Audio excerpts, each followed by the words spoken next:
What's up, guys? On this week's show, Rocket Man, EA hates bad reviews, and Empire of Lies.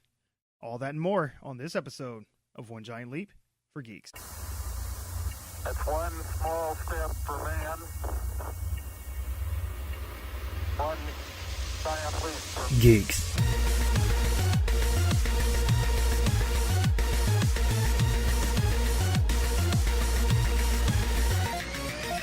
Welcome to another episode of OGLFG, where we talk about movies, video games, and all things in geek culture. I'm your host, Mike C. Squared, and with me is my co-host, Benwah. Oh man, we're getting political this week. Before we get started, I want to let you know, if you enjoy the show, kids, go ahead and tell some friends about us, share us on your social media, whatever you choose to do. Just know that you are helping us let others know about the best damn podcast they probably never heard of. Now, if you want to talk to us, the show is on Twitter at Giant Leap, the number 4 Geeks. You can get a hold of our resident DJ Melly Mel at Froggy Beaver, and Benwah is at Benwah Gaming. That's BENWAH Gaming. Before we get political this week, we on a very special episode of One Giant Leap for Geeks. What you been doing? Wait, this is the pre-politics session because we're already starting off hot. Okay, we'll go non-political right now. I am trying to get back into gaming. I have felt burnt out from streaming and just playing games. Yeah, no, you haven't for the past month. Yeah. No, and so I'm starting to. Of course, I'm doing the D&D thing on Sunday mornings, which is real cool. Well, tell people about that in case they haven't heard you talk about it. I'm playing D&D. Okay. Okay. I stream on Twitch. If you actually listen, you probably have caught wind that I stream. I haven't been streaming in a while, but I do have a group of buddies. On Sunday mornings, we tend to play something. It went from being like multiplayer Stardew Valley to Overwatch to now we're running a D&D campaign. We'll be going on our 3rd week this coming Sunday, and it's pretty cool. I like D&D. I've never really had a very stable group of people that I wanted to actually play with, so now it's kind of nice that I actually enjoy what I'm doing with them. Also, on different game, I'm trying to wean myself back into gaming, and so I'm working on a game that I've never beaten before, honestly, because I think the game is kind of meh, but I'm starting with something meh to maybe, you know, if I play that for a while, I might want to play a non-meh better game, so like that's my transition back into it. Yeah, it's like heroin. You gotta, you know, ease back in or ease off. Well, yeah, it's like when you haven't hit the gym for 6 months. If you go hardcore, you're gonna blow your quads, and I don't want that to happen. I like to be able to walk and get up from a prone position. So, yeah, we're doing that. It's been over a month since I filed my taxes. I've yet to get my federal return. I think I told you I got my state return, but not my federal return yet. Mm-hmm. Yep. And like I can use the money. Right. It's like any day now, guys, you know. Oh, I ate some bomb-ass chili last night, too. Yeah. Yeah. Homemade or from a It restaurant? was homemade. Oh, nice. Homemade. My aunt hit me up. She's like, your uncle made some chili. You want me to bring you some? I'm like, fuck yes. I was like, is that even a question? Yes, of course. Yeah, you don't have to ask me if I want your food. I will take food. Right. Like, it'll be a rare occasion where I'll turn down free food. Like, yes, please. And she even brought me a homemade bread bowl to put the chili in. Ooh, nice. I did not do it this time, though. Instead, I just crushed up whole grain crackers and put some sharp cheddar cheese in the chili and just ate it like that. Oh, and nice. Yeah, it was delicious. But what about you, Mike? What's going on with you, man? Well, for anyone who's been following my Rocky 3 montage workout journey, it's only been a few weeks going to the gym. I think I'm on like week 3 or 4 now, and I've already hurt myself. I told you you're gonna blow your quads, man. Kevin Nash. Right. Nothing quite that serious. I do think I may have a strain in my rotator cuff because when I reach up or lift something too heavy with my right arm, I get a little sharp pain in my shoulder. So I had to go onto Amazon, and this is after going to Walmart, Meijer, Rite Aid, like 9 other places trying to find one. But I finally went on Amazon and I ordered a shoulder brace, and it actually came in the UPS today. They brought it and delivered it, so I will be wearing that for the next probably week or so, just to make sure I don't tweak my arm in any kind of fucked up direction or torque anything too hard and fuck it up for real. Because like I said, right now it's just kind of tender, but I don't want to hurt it. So I'm like, yeah, I'm going to wear a brace for a little bit and then try and do some things that don't require me to use my shoulders too much, which honestly is not a whole lot of anything. Even if I do bicep curls, my shoulders get into it. I do, lat pull downs, my shoulders still are part of it to a degree. So it's really difficult to not use your shoulders. So I'll just be doing a bunch of squats. I'll have like huge ass glutes and, hamstrings and quads and calves and shit. And then my upper body will just be just like, what is the thing called when your muscles deteriorate? Atrophy? Yes. I'll have muscle atrophy from like the waist up, but my legs will be just a beast. and wait, you said you got a brace? Yeah. Man, I jacked up my shoulder for like 3 days and I went into work. I didn't, you know that. Yeah, true. But see, come on, I didn't have no brace. Mine, like I said, because I still want to be able to work out, so I don't want to not go to the gym at all. So I figure if I wear the brace and be a bit more mindful of what I'm doing and cautious and listen to my body when it's like, okay, that hurts. Like, okay, that hurts. Okay, that really fucking hurts. Then maybe I won't, make it so bad. Be careful if you do any squats anyway, because even when you rest that bar, across your lats or not your lats, but your traps. Yeah. Mm. Yeah, I know. I've been actually doing pretty good. If anybody cares, which no one probably does, I'm squatting about 230 now, so I'm getting pretty good at it actually. But yeah, that's my little soapbox. I hurt myself already. It's self-inflicted, so no one's gonna give a shit and cry, a river for me and like my, hurt shoulder. But I'll be alright.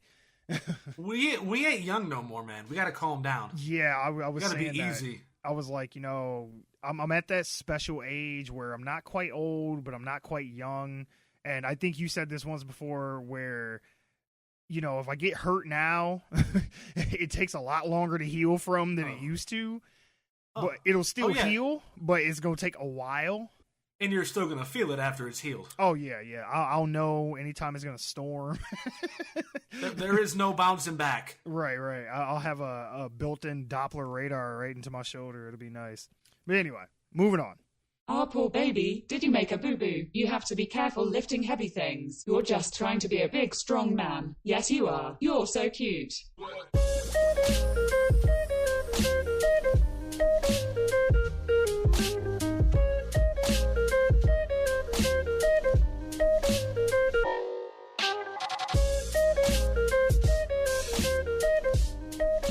The man, the myth, the legend. The greatest singer ever. Oh, that's a big claim. I love me some Elton, but man. Elton John is getting his own biopic. Rocket Man is what it's going to be called. We got Mr. Taron Egerton as Elton. And if you're not familiar with that name, Taron Egerton, he was most recently in that really not very good Robin Hood movie with Jamie Foxx. He is the main character in both the Kingsman movies. I think he's been in maybe some other stuff too, but that's probably his biggest claim to fame are the Kingsman movies. We also got Bryce Dallas Howard, who was going to play his mother, and which I was like, that's an interesting casting choice. And I kind of feel bad for Bryce Dallas Howard because I'm like, she's not that old, and she's playing his mom. I was like, that's kind of fucked up. But I was like, hey, I mean, maybe they'll do some, aging makeup or whatever on her. They don't show her a lot in the trailer, but the times they did show her, I was like, she doesn't look very old. It kind of threw me off because I'm just so used to seeing her with red hair because that's Ron Howard's daughter, if anybody's not, familiar with Bryce. and her lineage or whatever. You know, her dad's a director. Is Ron Howard directing that film? No. Okay. No. But she's a brunette in this, and so she looks a lot different. I was like, is that Brace? I was like, oh, okay, yeah, it is. And then they also have Jamie Bell in this. I'm not sure who he's playing. I don't know if he's like Elton's manager or no. I don't think he's his manager. Well, maybe it's his friend. Well, no. Well, I was. You may call that hyperbole, but no. I think Elton John and Bernie Taupin are one of the greatest, if not the greatest, singer-songwriter combos in the history of music. He may be playing Bernie Taupin. Okay, he was a songwriter. Okay. He may be playing Bernie Taupin. He may be playing a manager. I don't know yet. I'd have to go back and watch the trailer for context. But yeah. I would guess, because Bernie is pivotal in the career of Elton John. Okay.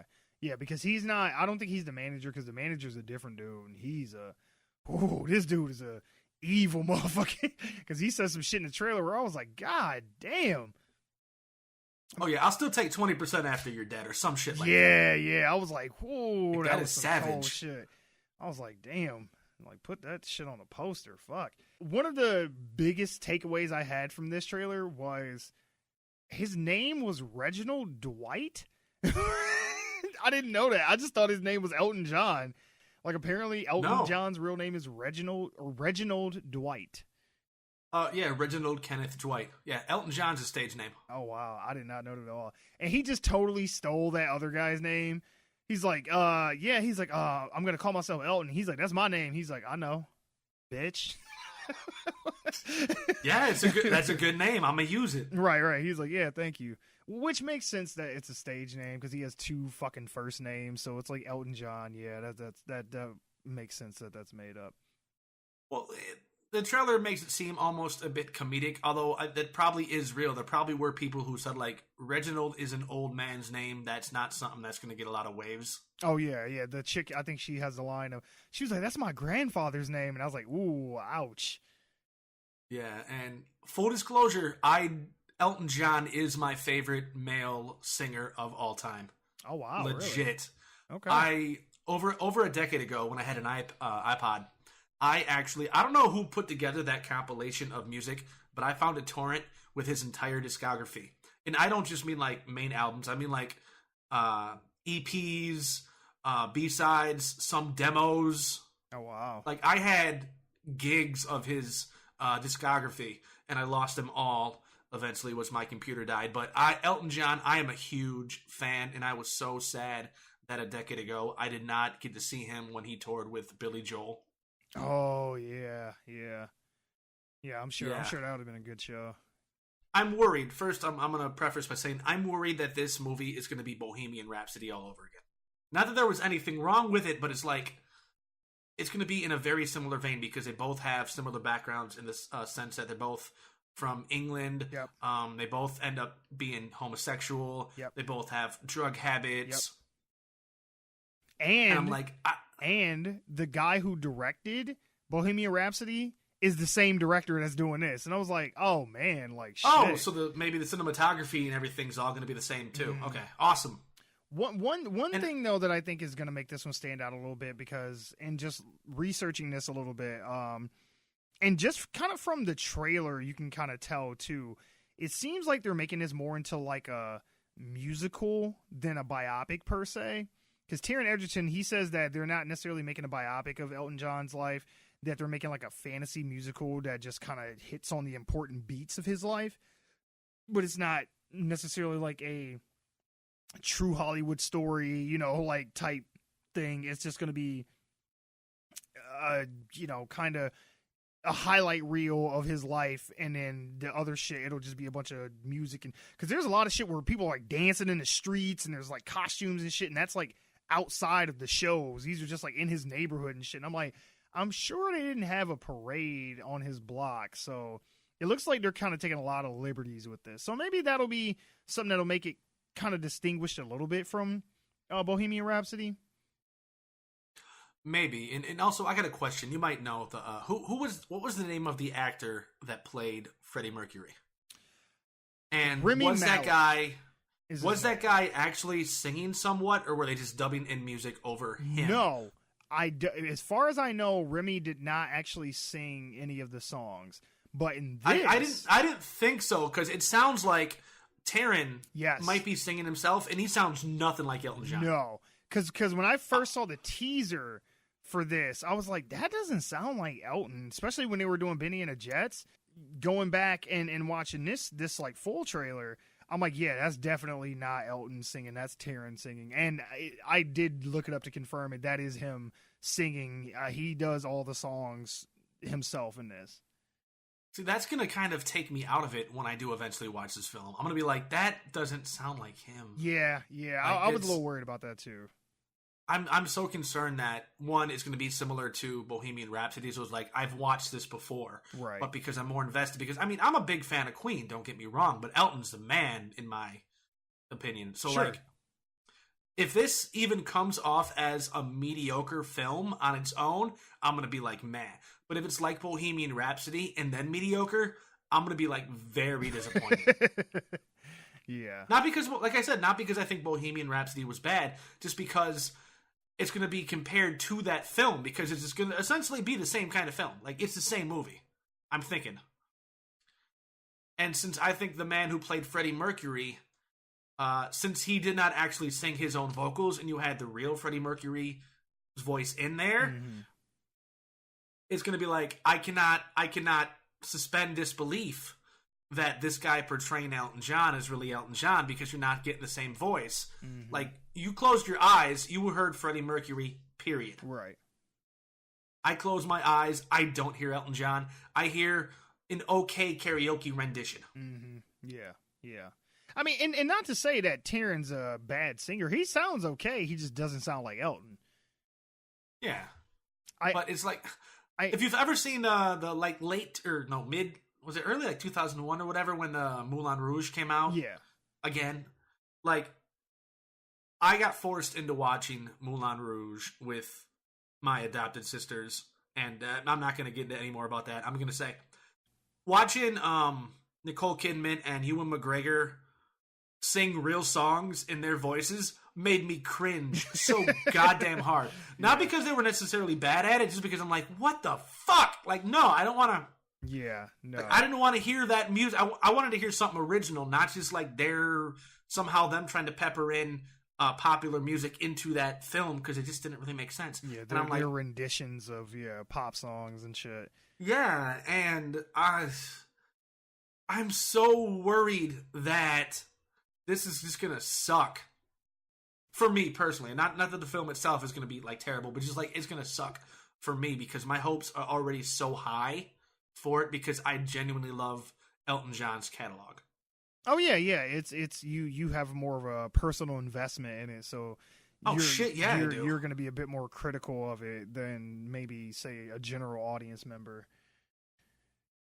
Well, a lot of people may not be familiar with. I mean, Queen. I think Elton John. Some people are going to think, okay, Queen has more staying power, is more popular than Elton John. So that film could have even brought in like younger audiences who were familiar with the name, or at least one or two songs. Elton John is not, I don't think it's going to have that same appeal to a younger demographic. So if this film is anything mediocre or worse, it's going to be bad.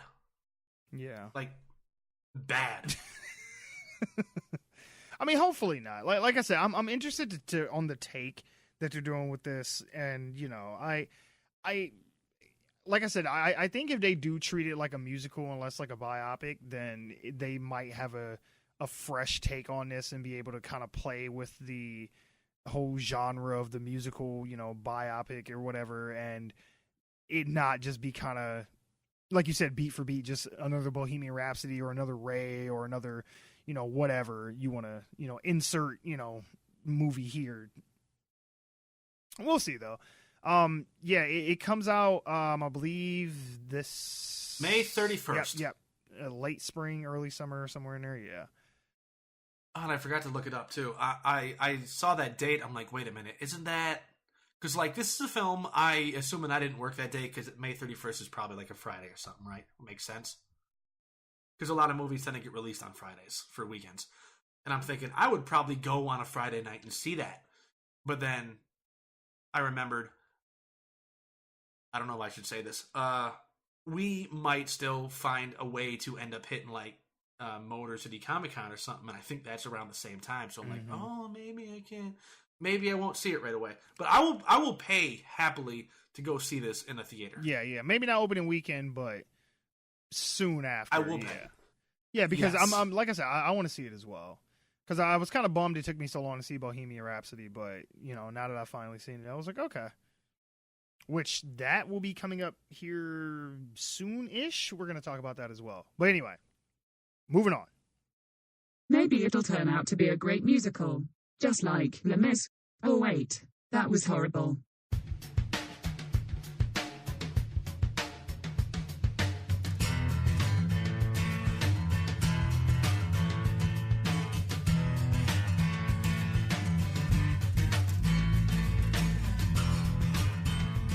Before I say anything about this trailer for The Dirt, can we switch from podcasting and just be rock stars? Because I am living the wrong lifestyle, clearly. Because after watching this shit, I was like, I'm not living right. Like, my life is mediocre. Like, I feel like I have failed as a human being. I get this one life to live, and I'm not living like these motherfuckers.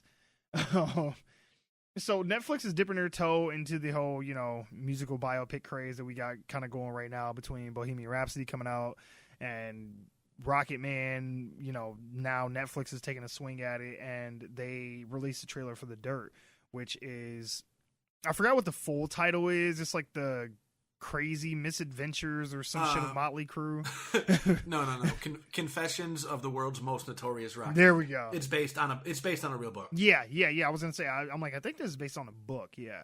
Now, when I brought this up at work, we had talked about this, and I was like, I don't know anything about Motley Crue, to be honest. All I know is the one dude from Tommy Lee. I know him, and the only reason I know him is from the Pamela Anderson sex tape from the 90s and shit, or the 2000s, whenever that shit came out. So he was their drummer, Nikki Sixx, Yeah. Mick Mars, Vince Neil. I know Motley Crue. I actually saw them in concert. Oh wow, okay. So you can probably educate me a lot more about this than anything, because I'm like, I was just watching it like, this looks fun and this looks cool, but I don't really know their music nor the band all like that. Well, they were more known in popular culture for their antics than their music. That's not to say they didn't have a lot of popular songs. Sure. But they were primarily big on the rock charts as opposed to like just the mainstream Billboard 100. Sure. They didn't even have a number one song until 89, and they'd already been around for most of the 90s. Or the 80s. Or I'm sorry, the 80s. Yeah. I misspoke. I saw them in the 90s. That's what I mean. But yeah, they got big. Their plateau was like right near the end of like California rock, hair metal, glam rock. Like they got in there with number ones within maybe a year of like Nirvana and the whole grunge scene coming into fruition. Right.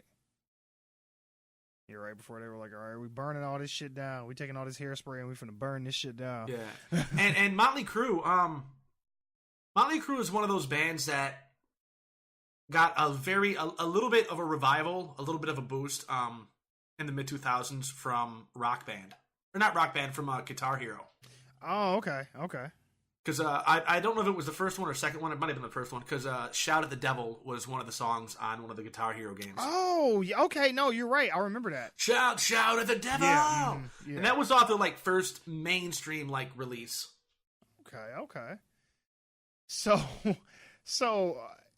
one of the things I found funny about this was there's a lot of like comedic elements in this trailer. So I think it's gonna be, like I said, it looks like it's gonna be fun and pretty funny. Like I cracked the fuck up at the scene where is that supposed to be Tommy Lee that comes out in the kitchen and his sister's like, you're wearing my pants. He's like, yeah, but they look better on me.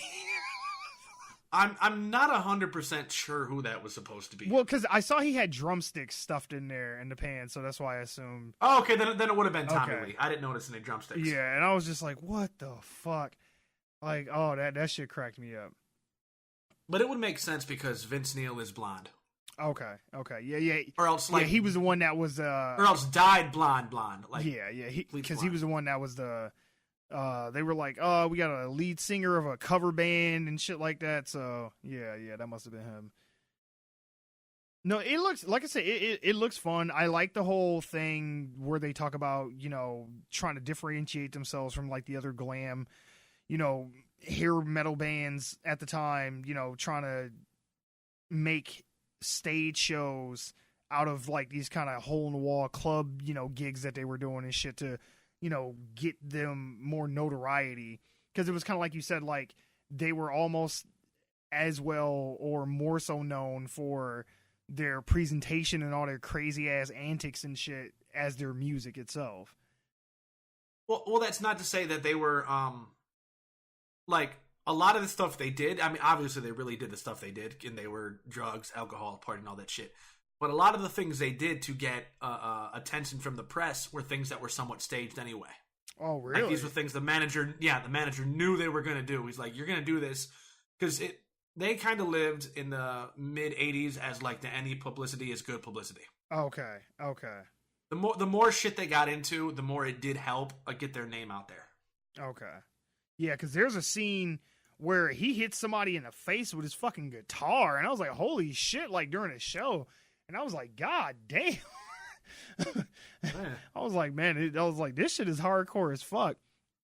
Or when they threw the TV out the fucking hotel window into the dude's car, and he's like, oh, Motley Crue, we're here all week. I was like, wow, poor guy. Oh, yeah. And it is true, Nikki, or was it Nikki Sixx? One of them. I don't think it was Nikki Sixx. It was, oh, yeah, it was, because he made the song about it, too, with his new band, 6 a.m. Nikki Sixx actually, have you ever heard the song Kickstart My Heart? Kickstart my heart, whoa, yeah, kickstart my heart in a day. Nope. You probably know. Anyway, that song was written by Nikki Sixx, who actually did technically die from a heroin overdose. Oh, yeah, they showed that where he like, had to be gets shot up out of the adrenaline. ambulance and shit with all the needles in his chest. I was like, holy shit. Yep. Damn. See, that, like I said, I am not living my life right. I need to be... Like, if you haven't had to had adrenaline pumped directly into your heart to keep you from going into a drug overdose, then you ain't lived. For a couple years, I used to make music and perform. I never did nothing like that. I was gonna say, man, I'm like, we gotta switch it up. We're already doing microphones and shit.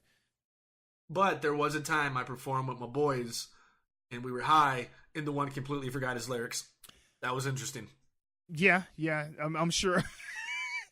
And there was one performance where all I did was like look at the TV and watch Saturday Night Live when I was on stage. Oh, nice. But nothing. Yeah, why not? Speaking, I noticed the guy who ends up being like their manager or whatever or the guy who signs him to Elektra, he was a cast member of SNL. Really? I don't know his name, but yeah, I don't know his name, so I can't really go any farther with this. But yeah.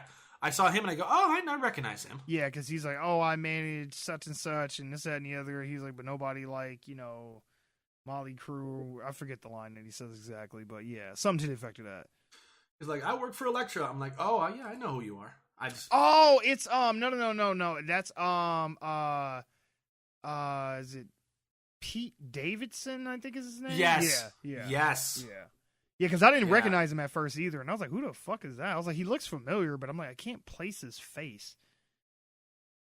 Like, where the fuck I know your face from, kid? Yeah, but this is coming out on Netflix. I think this is coming out in May as well. Like, no, March 22nd. Oh, it's March. Okay. March 22nd for this, May 31st for Rocket Man. Yeah. Okay.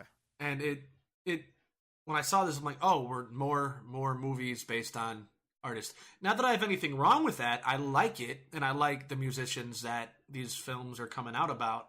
But I'm like, it's only been like 2 years, and we're getting all these musicians or all these films about bands or artists. And it got me thinking about another film that's going to be coming out pretty soon.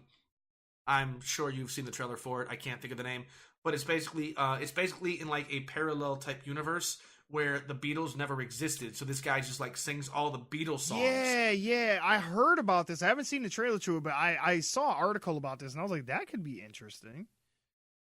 And it got me thinking, is this like the new trend? We went from like zombies and vampires to superheroes to now music.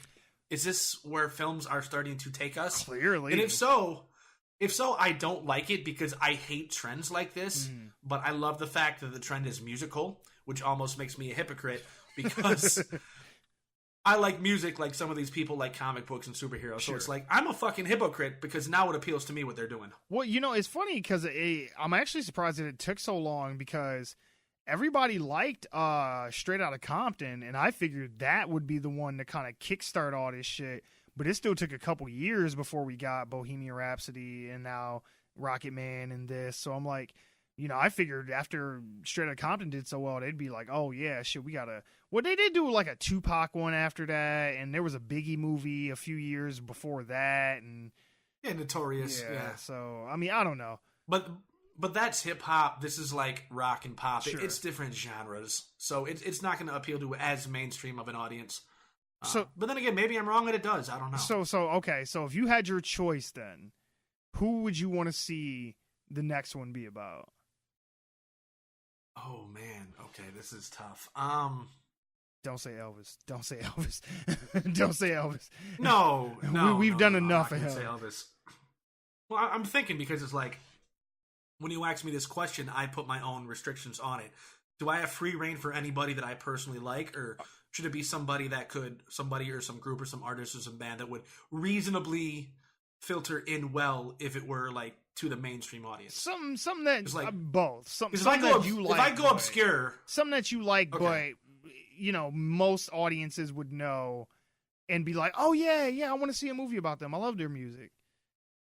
Well, okay, just out of like really cruel irony, I want to see a Nirvana film that actually has Courtney Love. Ooh, playing Courtney Love. Wow, yeah. Because that would be twisted. Yeah, hey, Dave Grohl, he's still around. You can bring him and throw him in there. Exactly. That'd be really twisted. Yeah. But I don't know. Like I guess we'll just leave it now because I would need to think harder about this. But just off the top of my head, just for sick twisted fun, Nirvana. Okay. Fair enough. I think. I mean, because it would be so isolated to a few years that I think it wouldn't be that difficult to put it all together. No, I think if I had my choice of anybody, any group, or artists themselves, I'd probably want to see.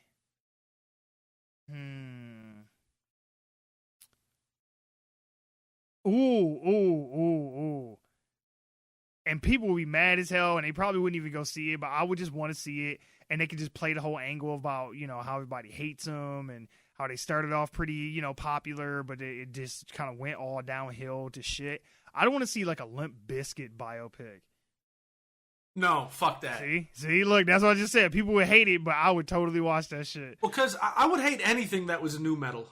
Or like if you said Korn, I'd be like, nah. If y'all said Linkin Park could probably appeal to a lot of people. Yeah. No, I would say, especially now that Chester's dead too. Oh yeah, that would actually be pretty good too. Linkin Park. Yeah. Like I said, either Nickelback. Or Creed. Yeah.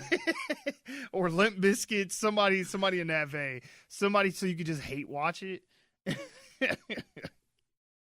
Now, another name that popped in my head. I think something that would probably really go over well. Aerosmith.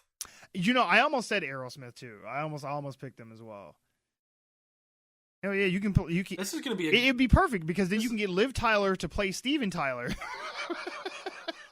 Oh wow! Damn. I this kid sounds Steven, like a good question. This is definitely a good question to put out there on Twitter. Oh yeah. See, what artists or band or group do you think would make for a really good kind of pseudo biopic? Mm-hmm.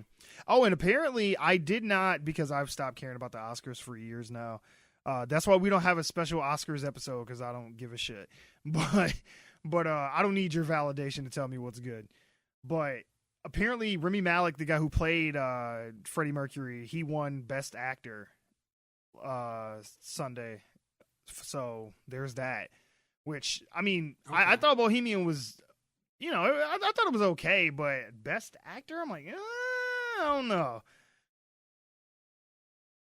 But we will revisit that when we actually talk about the movie. But anyway, moving on. I'm still waiting for my Spice Girls movie. And no, Spice World doesn't fucking count.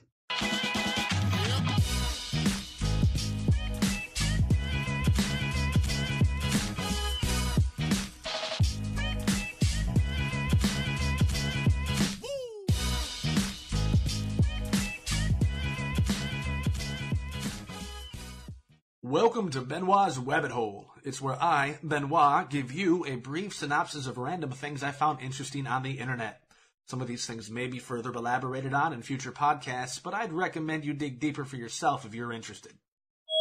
The views and opinions expressed in the Wabbit Hole are those of Benwah's and Benwah's alone, and do not necessarily reflect the position of any member, affiliate, or future sponsor, despite us not having any, of the One Giant Leap for Geeks podcast. Come April 15th, Nintendo of America's president Reggie Fils-Aimé will be retiring after just over 15 years of service with the company. He joined Nintendo of America as Executive VP of Sales and Marketing in 2003 and took the helm not just as president, but as Chief Operating Officer as well in 2006. Reggie was about kicking ass, taking names, and making games, and played a pivotal role in the success of Nintendo, partially by updating their image to be competitive with the dominant at the time Sony, and still relatively new to the console market, Microsoft. Replacing Reggie will be a man who's had a very similar climb up the ladder in the company, Doug Bowser. Yes, you heard that right. The man in charge of Nintendo of America is named Bowser. He used to work for Electronic Arts and overseeing production and the release of the Switch, so despite the name, he has some street cred. Friday, February 15th, 49-year-old Coast Guard Lieutenant Christopher Paul Hassan was arrested for drugs and a cache of weapons with which he planned to, according to prosecutors, murder innocent civilians on a scale rarely seen in this country. A hit list was found on his home computer containing a list of prominent Democratic politicians, news anchors, and journalists. Federal agents found 15 firearms and over 1,000 rounds of ammunition, along with human growth hormone. A self-proclaimed white nationalist, he was inspired by Anders Breivik, a Norwegian terrorist convicted of killing 77 people in 2011. Hassan's internet search history included research about the residence of government officials, their security details, and a possible Civil War-esque uprising if President Trump were impeached. A draft email from 2017 mused dreams of killing every last person on Earth. He contemplated the most effective ways to cause complete destruction. When asked about Hassan, President Trump said last Friday, "It's a shame. It's a very sad thing, and I've expressed that." Hassan is scheduled to appear Thursday in U.S. District Court for the District of Maryland. Despite multiple claims of voter fraud happening in this country, typically from the right wing, election fraud has definitely occurred in North Carolina's 9th District. It's a shit show. This entire Wabbit hole could have been about that alone, but I'll try to summarize it briefly. And by briefly, I mean this is long enough to be the last story in today's Wabbit hole. During the 2018 midterm election, Democratic Dan McCready ran against Republican Mark Harris, and it was expected to be a very close race. Unofficial count shown Harris ahead by over 900 votes with over 280,000 cast, but it was denied by the state board. Weeks passed and the board unanimously decided not to declare Harris as the winner and launched an investigation because the shit was shady. And it wasn't the first time something's been suspicious either. Turns out a man by the name of McCrae Dowless paid people to collect absentee ballots from voters, which is illegal. Ironically, Dowless filed a complaint about possible absentee ballot fraud by opponents a couple of years prior. Now, North Carolina law prohibits third parties from handling absentee ballots unless a voter is disabled or that third party is a close family member of the voter. And all absentee ballots are meant to be sent through the mail. Now, some of these voters who had their ballots collected weren't even signed, sealed, or completed. And ballots which were incomplete would be filled in, giving votes to Republican candidates. Now, the local news actually interviewed one of the people who collected and signed these ballots as a witness, and she said that she took them directly to McCrae. Those who collected the ballots like her were paid in cash, and some of them who collected ballots were even high on opiates. It turns out that Mark Harris hired Dowless and a political firm called Red Dome Group, who under no contract paid Dowless over 6 figures. Dowless then used that money to pay the people he had collect and falsify the ballots. According to testimony, it's possible that Bladen County, where this took place, wasn't the only place where tampering happened either. Dallas's attorney released a statement saying that he would not testify about anything without immunity, and the board was like, fuck that shit. Now, the founder of Red Dome, Andy Yates, claimed that he had no knowledge of Dallas doing anything illegal. Later on, emails arose between Harris and his son, Assistant U.S. Attorney John Harris, in which his son warned his father about hiring Dallas given his past and potential problems with ballot tampering. Now, those emails from his son contradicted previous statements from Mark Harris in December about having no reason to think hiring Dallas would be problematic. Mark Harris then made a statement about recently getting sick to the point of suffering from 2 strokes, and it's possible he had memory loss and confusion given the circumstances, and now he wants a new election. Personally, I don't buy any of this. A politician hiring a man with an incredibly shady past is warned by his son not to hire him and then suddenly claims illness when it all comes to light? That's not to say that this man doesn't have real medical problems, but the moment it comes out that he's made a mistake by hiring Dallas, he's suddenly not in his right mind in the attempt of appearing sympathetic. He's been articulate this entire time, so I have no reason to think he really has any mental problems. And a company just doesn't give $100,000 to some shady guy without a contract or even presumably a background check. And word doesn't get out that people are going door to door collecting absentee ballots, some of which aren't even completed. None of this stuff adds up. Now, maybe Mark Harris was not in the right state of mind, or maybe he's being completely full of shit right now. Either way, whether or not Mark Harris personally knew ballot tampering and election fraud was happening or could have reasonably seen it as a possibility, he's definitely accountable for hiring the man who actively did it and should not be given a free pass even if he is sick, and it's bullshit if he's made eligible for a new election which will be taking place. And now back to your regularly scheduled podcast. Reggie Fils-Aimé is a legend. You will be missed, sir.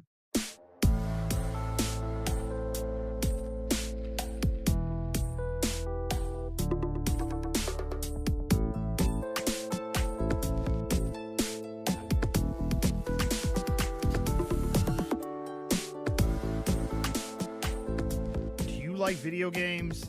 Do you like video game reviews? Well, if you are EA, then that answer is no on both accounts. Now, let me preface this with this. EA does not hate good games. They just find something that's good and they're like, run it into the fucking ground and milk it for every last goddamn dollar, dime, and cent we can until no one cares anymore. And it doesn't even kind of resemble what it was when it started out. That being said, they have a new game, and you may have heard about this. It's called Anthem, and it's been just the talk of the gaming community for weeks now, it seems like at this point.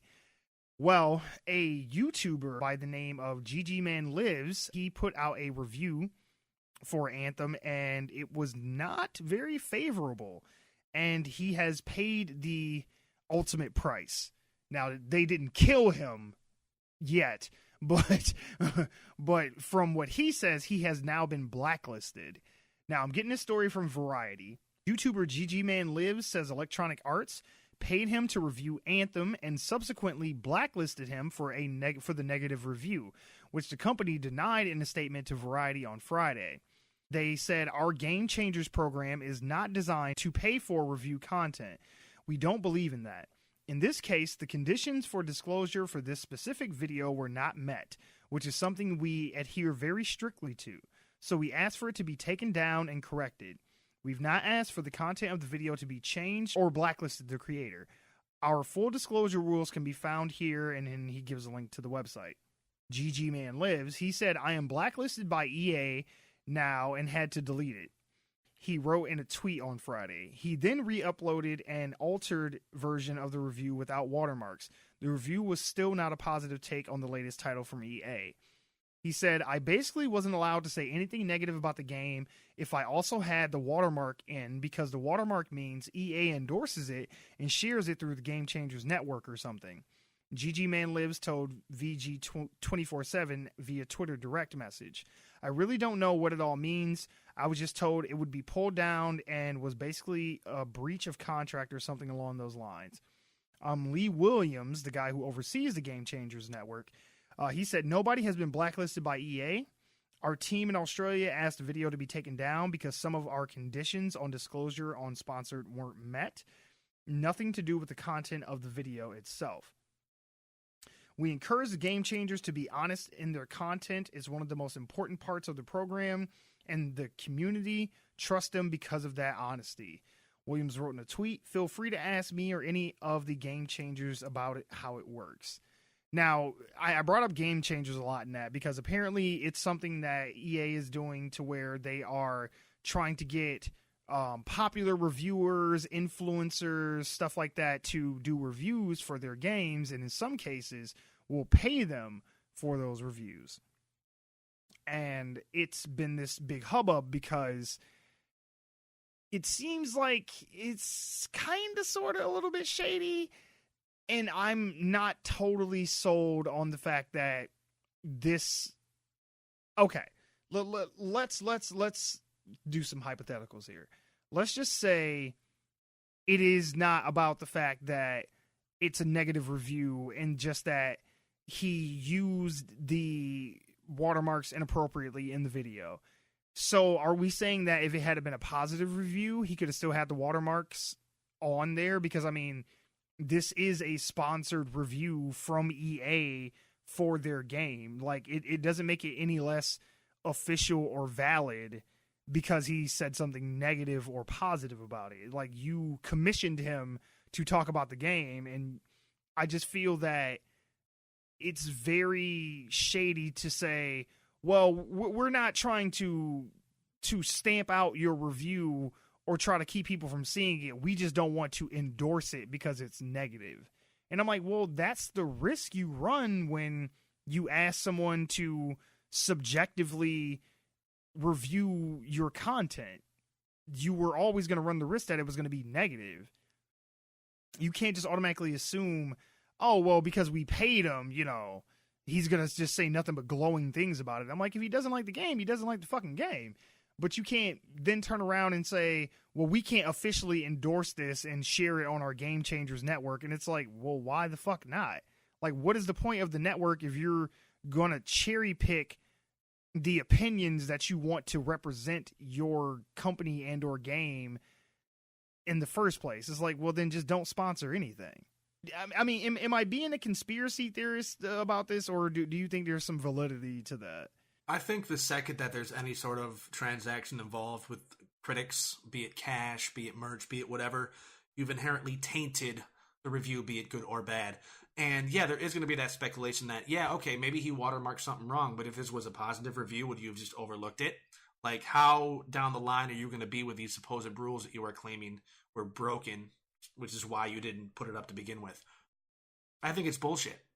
I think it's all bullshit. There should be no money involved, or there should at least be a hell of a lot of transparency about services rendered for payment.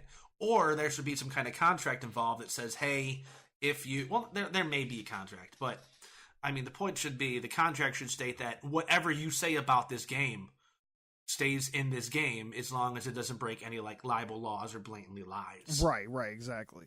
But, and it's like I said, too, I mean, this is all subjective. I mean, you can't... I mean, his opinion may not be the consensus of the whole or, you know, anybody else that reviews the game. Now, from what it seems like, from what I've been hearing about this, a lot of people are pretty down on this whole Anthem game in the first place, but it just really rubs me the wrong way. Like you said, I feel like you've already tainted the well once you start offering money for someone's opinion. That already leaves a bad taste in my mouth, because I'm like you said, regardless if the review is good or bad, it's like, well, how do I really trust you now as a reviewer if, you know, you've taken money, a bribe almost. Exactly. How can you be objective once you've been given something for this? Exactly.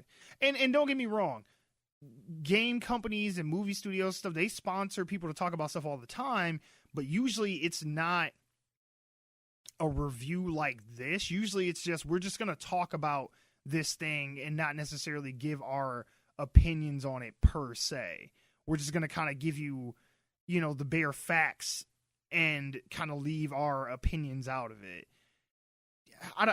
Well, sometimes in the realm of gaming, sometimes, certain valued people get like sneak peeks, they get first plays, they get things out before games are actually released for this purpose, and they're not given anything on top of that to entice them one way or the other. You just get access to it, not necessarily other sneak peeks, monetary pre-launch reviews, like incentives. I don't know. You don't actually pay them for reviews. No, and the payment should be being able to play it in itself, not anything on top of it. Right. And honestly, I'm honestly glad this shit blew up in their face, because it's like, well, this is what you fucking get. Like, you try to make this network of, influencers and popular gamers and shit to talk about your shit, and then one of them shits on it pretty bad, and then you turn around and you're like, we can't sponsor this, we can't be affiliated with this, and it's like, well, he got an early copy of the game, you paid him to talk about it, and then you throw a bitch fit when he says some negative shit, and you say, well, we can't have it watermarked with this because it's a negative review. And I'm like again, like, if it was positive, would it have been different? I'm like, from the way I read it, at least the way I understand it, it doesn't seem like he did anything wrong. He didn't actually breach any contract or anything, unless they explicitly say, we can't, or we won't allow you to watermark your video with, our endorsement if you say something negative about it. Which, if that's the case, you've already set the rules to be, skewed perspectives and skewed reviews in the first place. Well, at that point, you're buying. You're not buying an opinion. You're simply buying positive feedback. Right. You're faking the story. You're fake news, as some people would say. No, it's true. It's true. But even so, if a video was watermarked and they did not approve of it, well then, okay, you don't need to necessarily have a video of it for the review. Right. Have a written review. Keep everything the same. Just get rid of the video so there's no watermark. Or fucking edit out the watermark. Let him re-upload the same thing with no watermark. And basically he did. He put the same video back up and just tweaked it some. And the review is still the same. I mean, he still shitted on the game pretty much as a whole. But that's what I'm saying. Like that's what they get. Like, this is what you get when you try to buy positive affirmations. Like, you can't do that. If you want people to give a genuine, take on your content, whether it be good or bad, if you want to pay them for that, then that's the risk that you take. Like, you can't get pissy, and because honestly, I don't even know if his review now, probably because it's in the news and stuff now, but I don't even know if his review would still have gotten the same exposure once it's been taken down and re-uploaded, because most videos get like the bulk of their, viewership, unless it has a long tail, within the first 24 to 72 hours of it being posted. So, once it got taken down and re-uploaded, he may have lost a lot of viewership and ad revenue and stuff like that he could have made initially in the first place. Yeah, but given the controversy, there's going to be a lot more people who want to see that review. Exactly, now, right. I don't even know who this dude is. I've never even heard of him, and I'm like, I want to see it now. And EA giving people cash. No, you don't give people cash for this shit. You want them to review a game, you give them the game. You want them to go see review a play or a film, give them fucking tickets to go see that shit. Give them that CD if you want an honest review. Don't never make cash or anything other than what you want them to review, part of the deal. Period. Exactly. And I'm curious, because they say that they didn't blacklist this dude, but I can pretty much promise my left nut that they are never going to give him another game to review early again, and they damn sure ain't finna pay him for another review again. I tell you that shit right now. They can say he's not blacklisted all they want to, but I guarantee you this will never happen again. They will never run the risk of somebody shitting on him again and paying them to shit on them at that.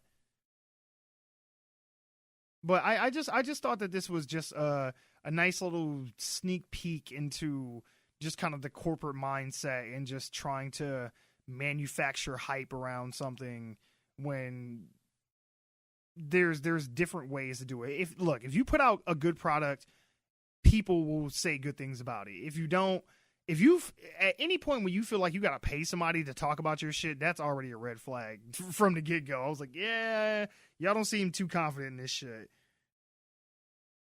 You're fucking EA. You don't have to pay nobody shit. You release something, people will review it. Yeah, people are gonna play it and talk like, about I don't get the whole point of this whole EA community, whatever bullshit they're trying to do. Like, I don't understand the necessity for it. There is none at all. But yeah, no. Like I said, EA's throwing a bitch fit, and that's what you get. So fuck them. EA Sports, you fucking suck. But moving on. This story reminds me of a Nine Inch Nails song, The Hand That Feeds.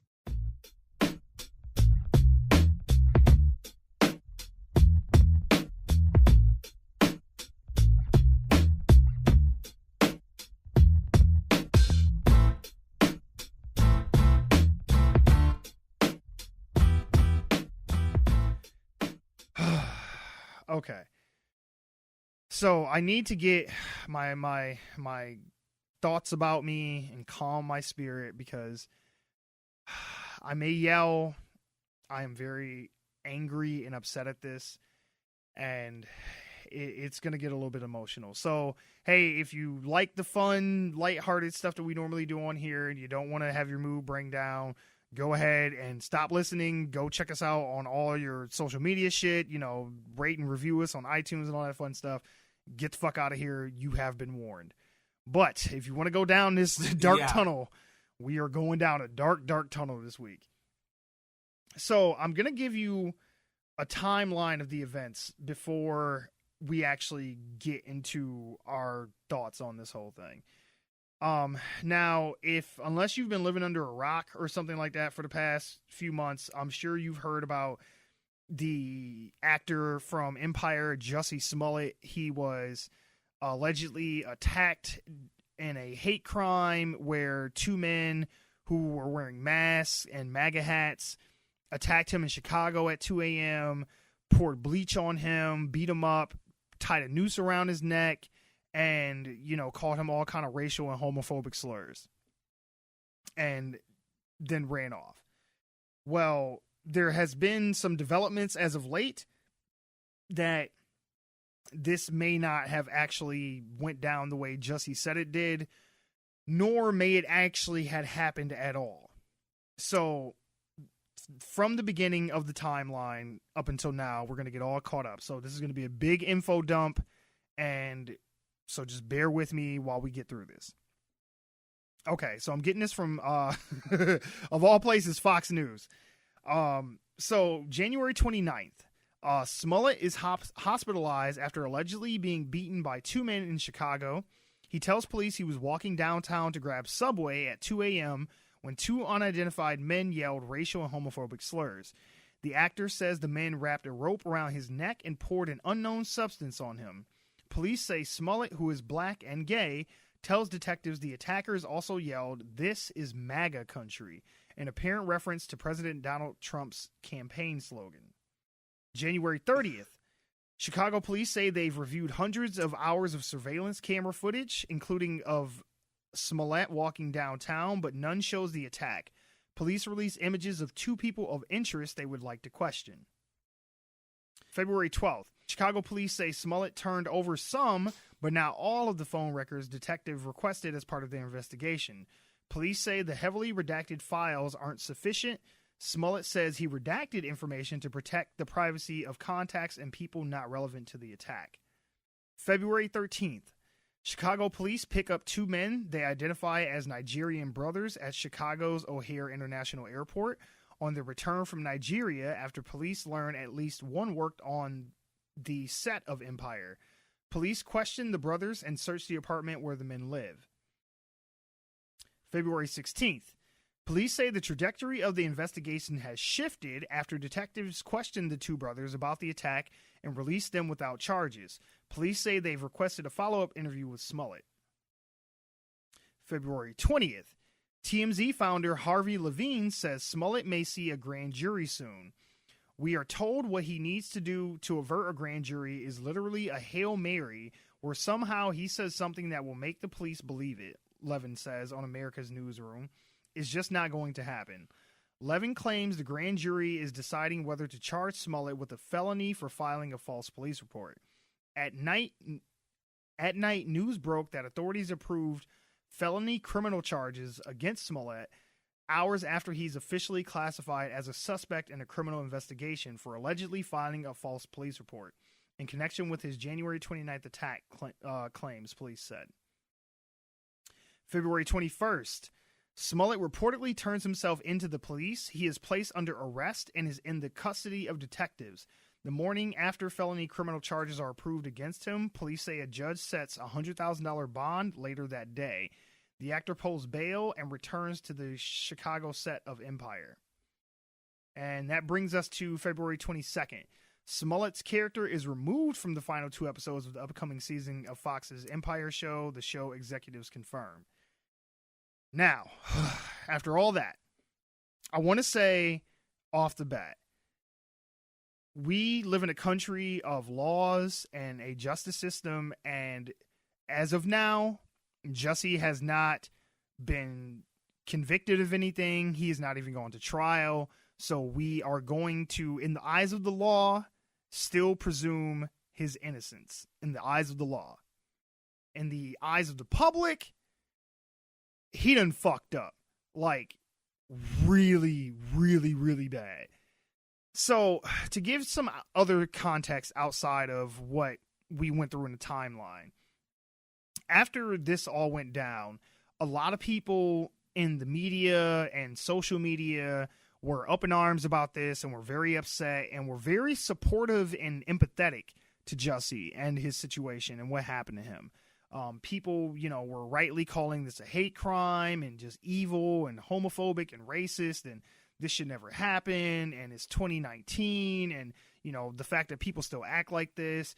People started blaming Trump supporters, Trump himself, the Klan, just, white males, just all kind of shit. It was really beautiful and really ugly at the same time. It was beautiful in the sense that it was nice to see all these people kind of come to his aid and give their support for him. And it got really ugly for how both sides of the political spectrum started going at each other's throat about this. Some from the very beginning were doubting the validity of what happened to him because the story itself just didn't quite sound right. And at the time, I will admit, I was in the camp of, I believe him because I didn't want to believe that somebody would lie about something like this, something that heinous, like to the point where it's like somebody tied a noose around your neck like that, like is really, really fucked up.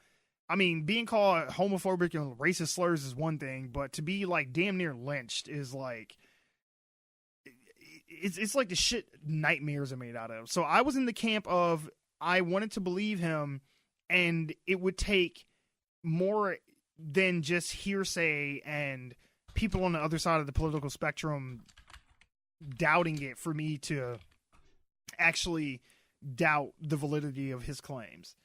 Now, as time went on and more information came out, Jussie kind of went on like a press tour, and I think he went on Good Morning America or something like that, and he talked to the interviewer, and he talked about what happened, and gave more details about the situation and why he didn't come to police sooner, because he waited about 40 minutes before he actually called the police.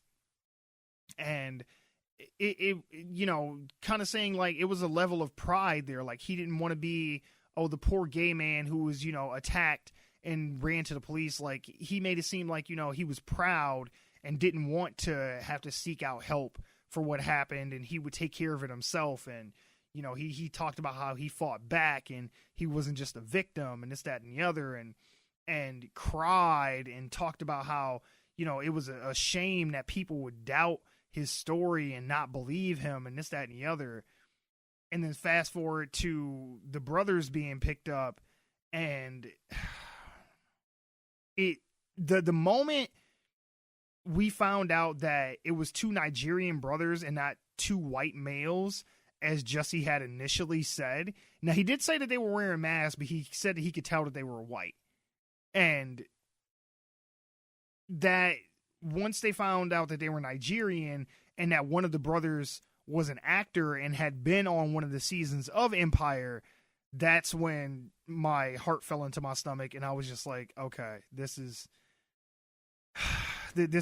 taking a turn. Like, we've turned a page of this whole story, and now I'm in the camp of I am calling bullshit. Like, where there's smoke, there's fire, and there's a whole lot of smoke right now.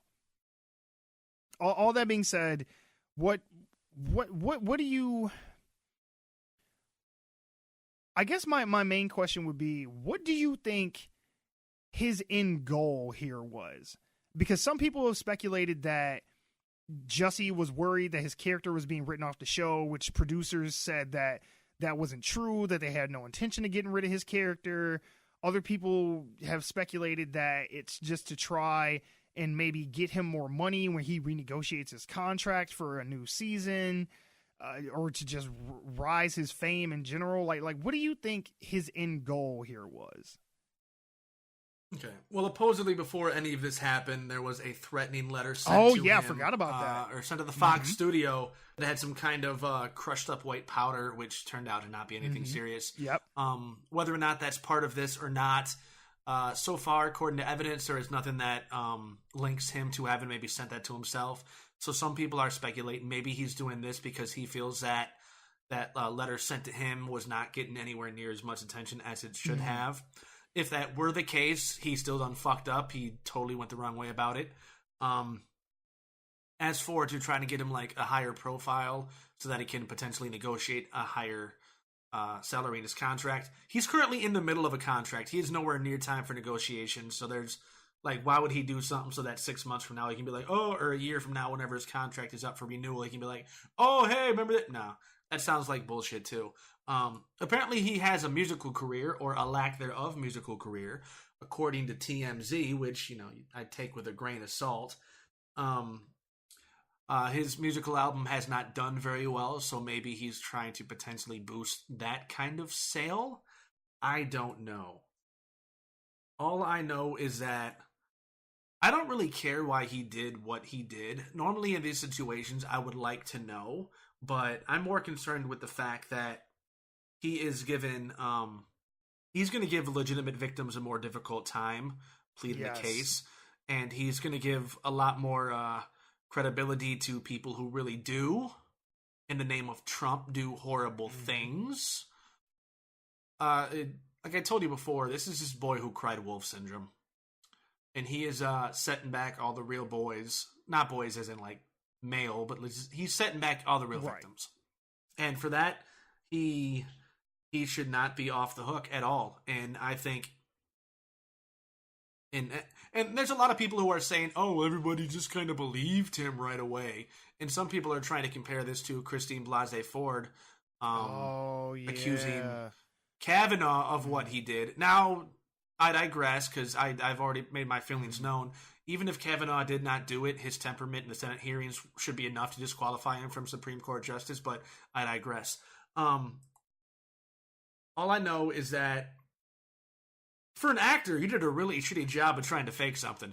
And yeah, that's true. oh yeah. And kind of going back to a story that I mentioned in the rabbit hole. Yes, it hurts real victims, and it empowers MAGA. It empowers MAGA extremists because, like I mentioned, President Trump had really nothing to say about Christopher Paul Hassan for doing what he does as a white supremacist and white nationalist who kind of lived for Trump and wanted to kill everybody who didn't like Trump. He said, oh, well, basically he didn't have anything to say about it, but he jumped so goddamn quick here on Jussie Smollett. And it's like, God, this country is a hell of a lot more divided than a lot of people realize. Oh, yeah. And this is going to make it worse. Yeah, this is not helping. And I remember when I talked to you about this, and I said that I might bring this up on the show when I was still debating, because like I said, it's like I try to keep it fun and kind of typical and not try to lean too far one way or another. Because, you know, the show is about pop culture, but I mean, this is in the middle of, you know, he's an actor on a popular TV show, and the story has become so big at this point where I would have felt wrong if I ignored it completely, and I felt like I had to say something about it. I totally agree with you 110%.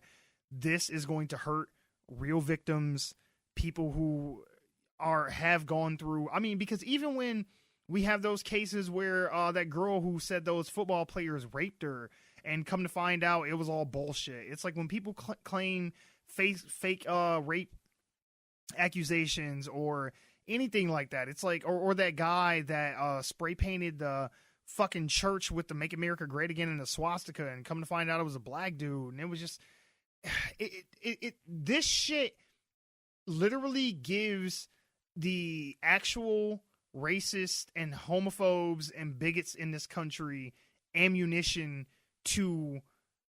and justification to immediately place doubt on any story that comes up about this.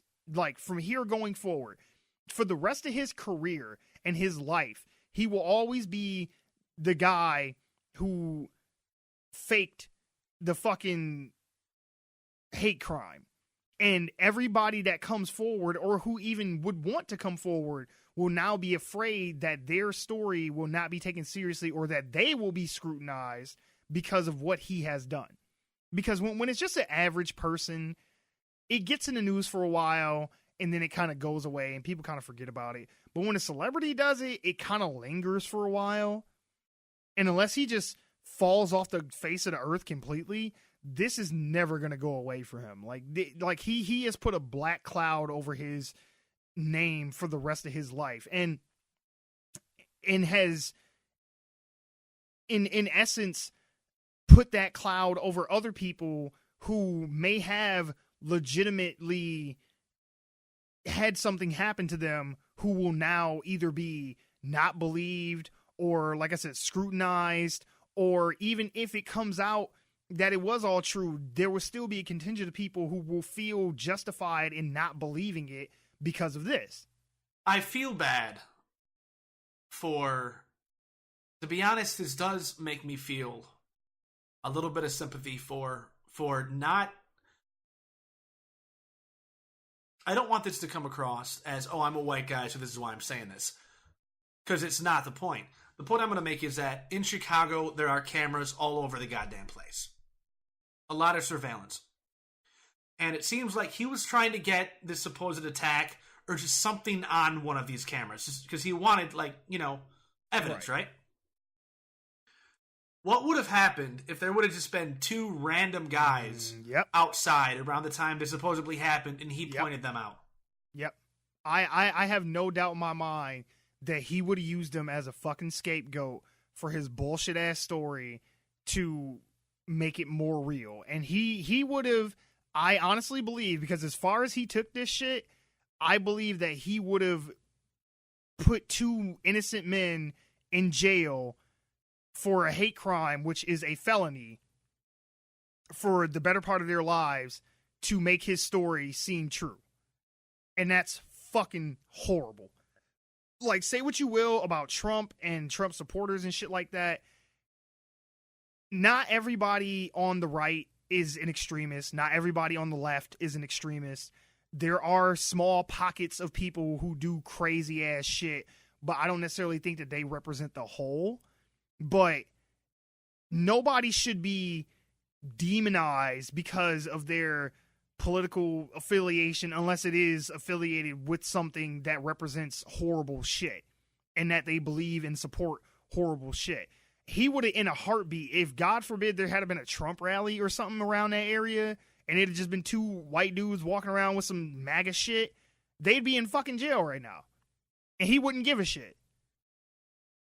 And nobody would question it or believe it. And they would say, oh, that they were lying. Anything that they say wouldn't be believed. The media would jump all over them. People on social media would jump all over them.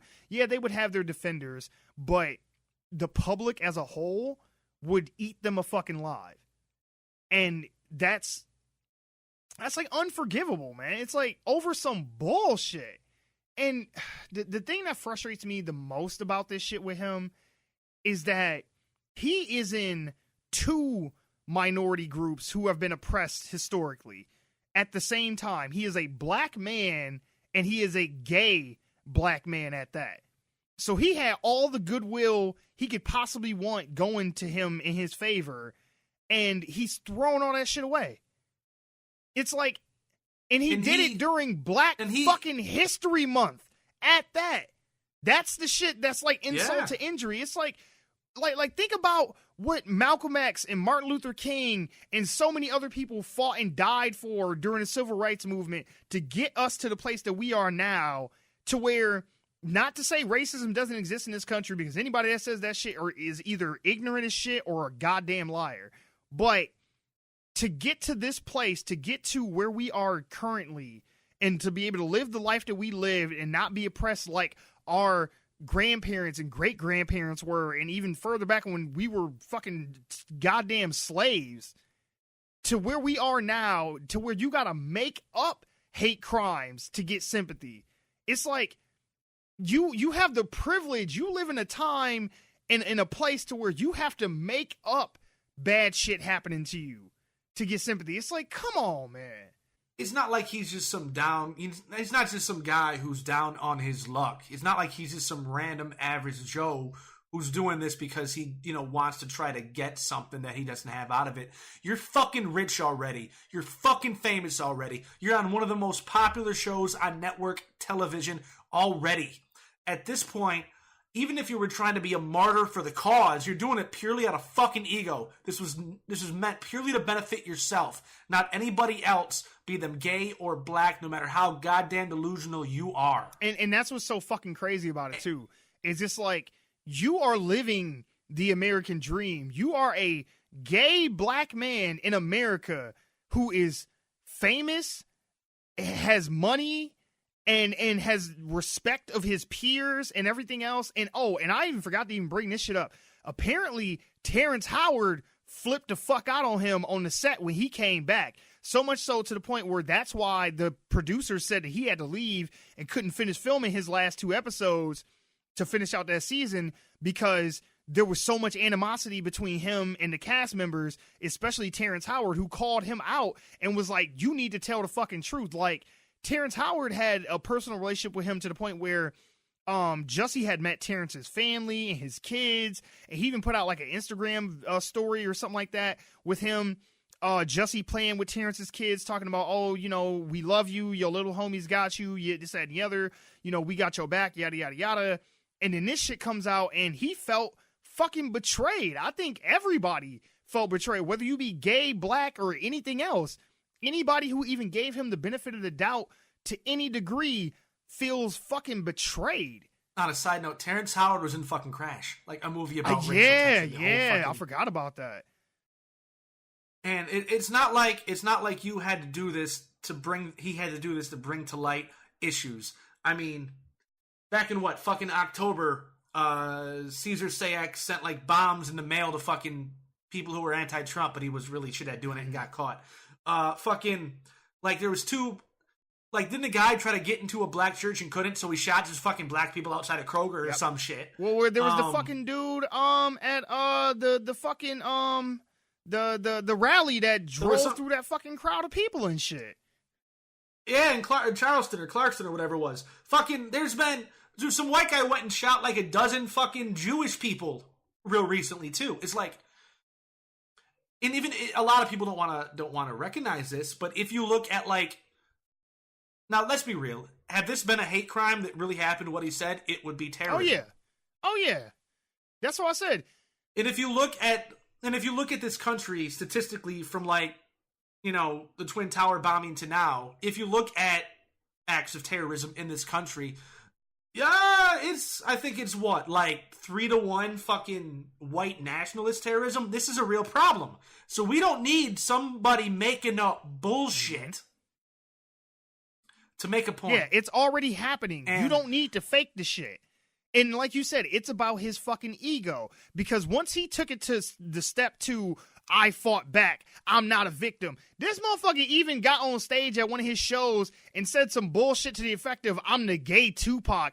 Bitch, please. Man, oh my God. I am like swelling with anger about this shit. I'm just like, I can't believe you would pull some shit like this and then have the nerve to double down, triple down on the shit. And it was like, what did you think? Like, eventually, you was gonna get found out. The moment they took them motherfuckers into custody, he had to have known he was fucked. Because he got fucking... He signed a check to these motherfuckers. They got text messages and shit of him talking about, hey, I might need your help to do some shit on the DL, on the low. Like, he's fucked. There's no way around it. He's fucked. But you know what really makes me mad about this whole thing? The thing that really makes me mad is I bet you he don't do no jail time. Because he's a fucking celebrity. They're going to put him on some kind of probation, community service type bullshit.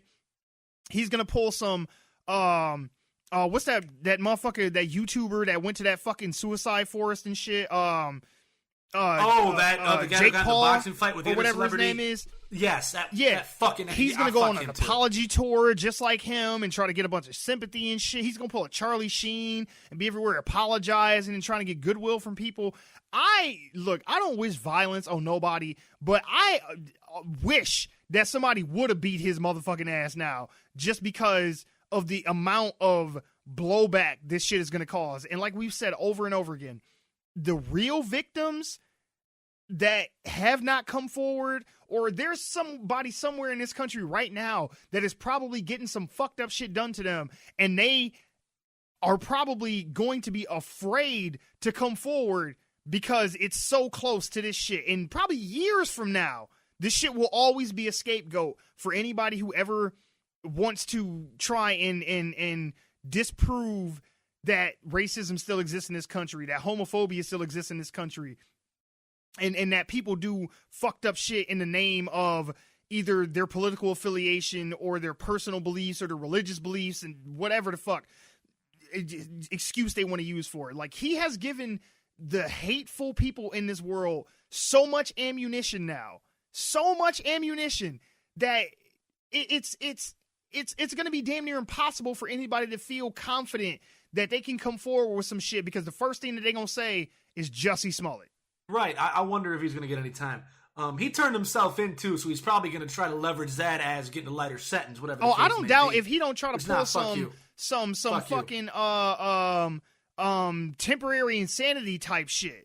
He go, I was stressed out, kind of like when we talked about the guy in the voter fraud and shit. Oh, well, I was going through some shit and some health issues, and I'm not in my right mind when I did that, and this, that, and the other. Man, he's going to pull some bullshit.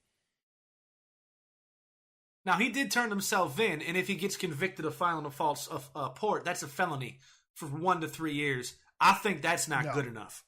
I don't care who you are. I don't care what specifically you claimed.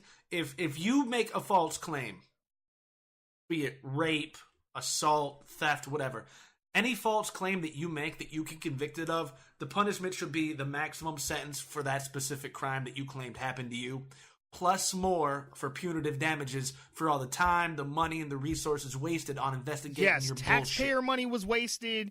Fucking police resources were wasted. You know, people investigating this shit could have been going after real crimes and real perpetrators, wasted on you and your bullshit. And I think it was the chief of police in Chicago. Oh, yeah, that did that press conference? Yeah. Yeah, and he's a black dude. Like, why the fuck would he didn't say it like that. He damn near did, pretty much. Why would a black man use the symbol of a noose? Like, you could tell he wanted to just, like, chew that... I wish he would. I swear. This would be one of the few... This would be one of the few instances where I'd be like, you know what? If the police beat your ass up while you was in jail, I wouldn't even feel bad for you. Fuck you. Like, you deserve that shit. Fuck you. I'm like... And to evoke shit that are... I don't necessarily want to say ancestors, because it wasn't that fucking long ago, to be honest, but it's just a couple generations removed from where we are now. But there was a time when black people and homosexuals could not be openly around other people, could not freely live their lives the way they wanted to without being persecuted, having dogs sicked on us, literally being lynched, burned alive. I mean, the whole Emmett Till case and all that shit. It's like our people have gone through so much and come so far. For you to do this shit is like a slap in the face to everybody that's ever fought and died to get you to the point of where you are now. Like we said before, you are rich, you are black, you are gay, you are famous, and you are living the fucking American dream. There are people who fucking are in the ground right now who were tortured and mutilated and horrible shit done to them to put you on the pedestal that you have gotten yourself to. You would never be in the place you were if it wasn't for real victims of this kind of shit and us coming past that shit and as a society realizing that this shit is not okay and trying to curb that shit. This country ain't perfect. We got a lot of fucking problems here. Don't get me wrong. But we've come a long fucking way. And for you to pull this bullshit, and again, of all the times during Black fucking History Month, for you to do some you put a fucking noose around your neck during Black History Month and tried to blame some white dudes for that shit, and it's you and some fucking Nigerians. Like, oh my God, man. Like, he deserved every bad thing that's going to come to him. Not even a month ago. Oh yeah, and not even a fucking month ago, we had some white politicians, pictures came out of them in blackface when they were in fucking college and shit. Like, really, you don't need to... I don't know what else we can say that we haven't already said. Fuck him. Fuck Jussie Smollett. I hope you get the hardest extent of the law fucking given to you, because you just set back people in this country fucking decades. Oh, yeah. For your own goddamn ego. Yeah, it's like, and like I said, because he is a part of two minority groups who have been oppressed, it ain't just black folks. He sent gay people back decades. It's like, I'm telling you right now, if there is somebody right now who is even listening to this, who had some fucked up shit happen to them because of some hate-filled person, they probably will never say anything about it because they are worried that they won't be believed or that they will be immediately accused of making this shit up. And then they be scrutinized even more than the people who actually committed the shit. Like, fuck him, man.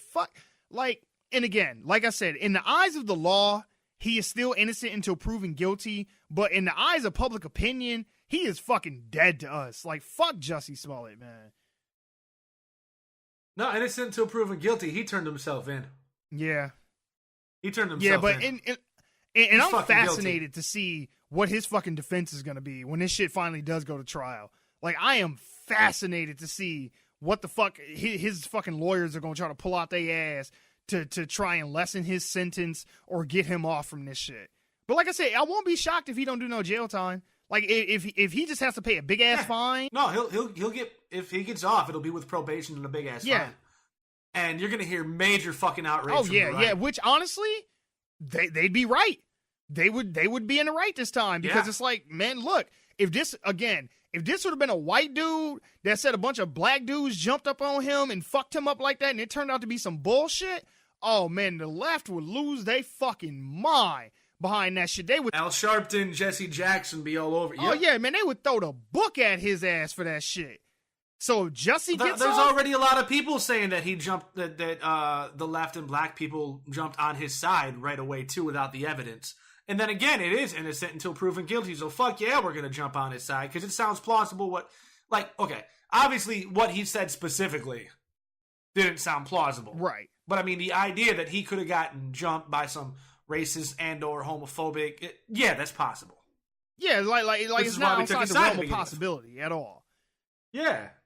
Because, and that's the thing, and that's why I think he chose, this scenario, because it rings so true. Because, at the time, we couldn't prove it per se, but because of our history with this kind of shit as a country, people immediately was like, that's probably went down. Which is why exactly you didn't have to fucking do this. Everybody who already knew what could have happened and who would have took your side knows this shit could have been plausible. You didn't have to do this. You're a fucking martyr doing this for your own ego. That's all this was. And you know what's going to happen because of this now, right? He has put a target on his back so fucking big now. Because once all this shit dies down, this, that, and the other, these crazy motherfuckers that are racist and homophobic and shit is going to be gunning for his ass at every fucking turn. Like, he better hope he don't go to jail and actually do get locked up with some fucking Aryan Brotherhood, white nationalist motherfuckers. He gonna get fucked up. If he gets put in Gen Pop, if he goes to prison and gets put in Gen Pop, it's game. It's game over. Oh, yeah. You will never see or hear of Jussie Smollett again. And honestly, even the black community in prison will probably fuck his ass up because of this shit. Oh, yeah. I'm sorry, kids. I debated. I really had to do a lot of soul searching before I decided that I was going to bring this story up. But like I said, I just feel like this was too important and I had too much I wanted to get off my chest about it, not to bring this up. I hate garbage fucking people, and Jussie Smollett is a garbage ass person. And it's funny because I haven't really watched a lot of Empire. Me and Amber watched the whole first season and a little bit of the second season. And Jussie, he was actually one of our favorite characters on the show because in the show, he was oppressed by his father, Terrence Howard's character, because he was gay and black and he didn't want to see, you know, his son be looked at as a sissy and this, that, and the other. I mean, there's a scene in the first season where he takes Jussie as a child when he comes down the stairs wearing his mom's heels and shit like that. He picks him up, takes him outside, and puts him in a fucking garbage can and leaves him out there. And I was like, that shit like hit me hard. I was like, man, that is fucked up. And I know it's fictional, it's his character, but that endeared him to me, you know, as a person. Then when I found out that he actually was a gay man in real life, I was like, you know, I got a lot of respect for you to go to this dark place and play this character, and then for you to turn around and do this bullshit, all the goodwill that you have built up for yourself, the career you could have had in the future. I mean, I don't know what the fuck his music career was doing, whatever the fuck with that, but just as a pop culture icon, you had nothing but the love of the people behind you, and you just threw all that fucking shit away. Threw it all the fucking way. And I didn't know this until I looked this up. He was the child actor in The Mighty Ducks. Oh, see. So you watch that movie now. I know. I can't even go back and watch. You done fucked up my childhood and everything else. Oh. If I see that movie again, I'm going to be like, oh, that motherfucker. Oh, man. Like I said, man, I hope that they punish his ass to the fullest extent of the law. I don't think it's going to happen because he's a fucking celebrity. They just going to milk his ass for fucking money. But an example needs to be set. Like, flat out. Because, like I said, when that white girl accused them black dudes on that football team of raping her, I was like, she deserves the harshest punishment that we can legally give her for this shit. And I feel the same way about him. Like, I'm holding no kind of bias because he's a black man or anything like that. Fuck Jussie. Jussie is not even a man in my eyes anymore. You are like sub fucking human at this point.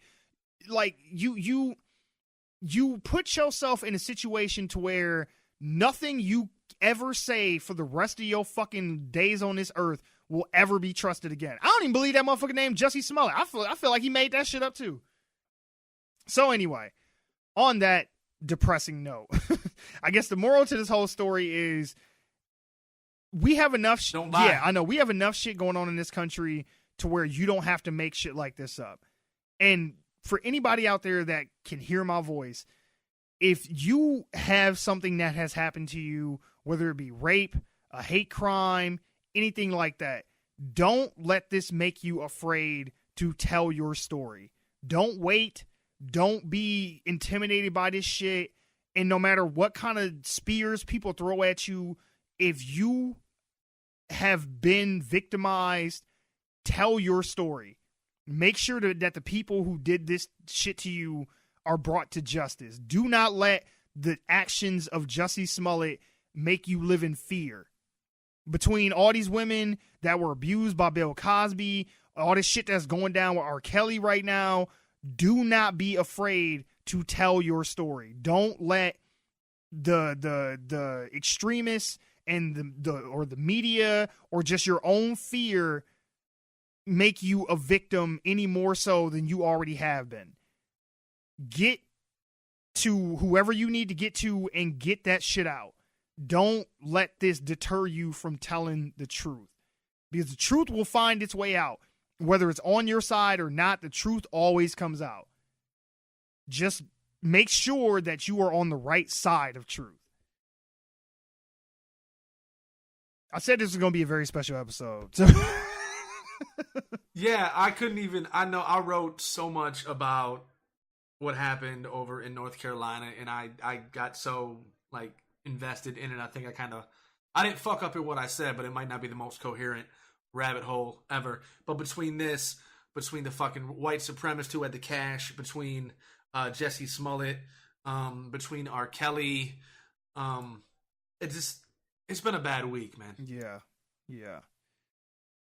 Well, happy Black History Month, kids. Yeah. We got 2 more days left, so we'll see who gonna fuck up between now and then, between Jussie and R. Kelly. This is a great Black History Month, guys. I'm telling you. Jesus.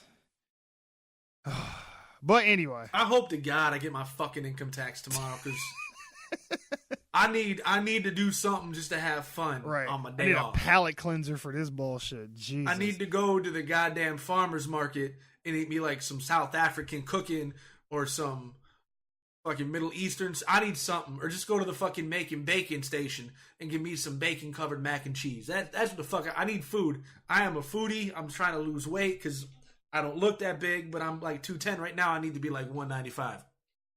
Food sounds good. Yeah, oh. Yes, it does. I think I might go eat me some vegetable soup.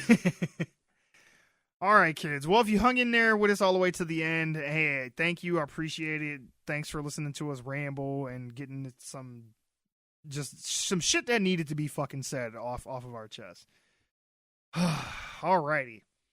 Well, that is going to be a real jarring transition. That is it for the show. Remember, you can always find us at our home, onegiantleapforgeeks.libsyn.com. We are on iTunes, Spotify, Google Play Music, or anywhere else you get your podcasts. Make sure to show us some love, so go ahead and hit that like, subscribe, rate, follow, review, and all that shit. And if you got any questions you want us to answer on the show, any comments, criticisms, or you just want to say hi, you can email us at officialoglfg@gmail.com. You can also find us on Twitter at GiantLeap4Geeks. We are on Facebook, Reddit, Instagram. Just search for One Giant Leap for Geeks. All right, have a good night. Bye.